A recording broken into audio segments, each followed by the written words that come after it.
Afternoon YouTube, just a little video, headlight restoration. How to get your headlights from this to this on the cheap. This process will work for every single headlight you could ever think of.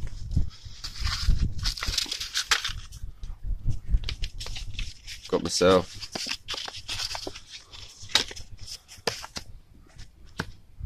some 1200 grit and some 400 grit. A lot of you think I'm going to be absolutely mental, probably get some dodgy comments, but it works and it's cheap. Spray your headlight down, bit of water. Start off with the 400. Just let it have it. You can take the light out if you want. I did the other side, but I'm not going to go too mad with it because I haven't got any lacquer to put back over the top of it. But yeah, go over it with the 400. Make sure it's nice and wet.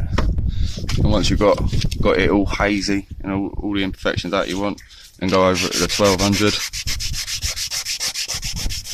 Wait for it to dry. If you're leaving the headlights in the car, then you want to mask everything up. But if you're taking them out, then there's no worries. But yeah, once you've done the 400, do the 1200, let it dry, clean it, let it dry. Then 2 full coats of wet lacquer, 2K, any kind of lacquer you want. And then they'll come up looking fresh, like that. If you're wondering why that's black on the inside, I took these headlights apart, stuck them in the oven, 50 degrees, baked for 5 minutes. Happy days, they come apart. But yeah, I tinted that on the inside. I'm going to do the same on this one. But as you can see, the one that's been done looks pretty sick, pretty good. And this process will work on all headlights. Cheers guys.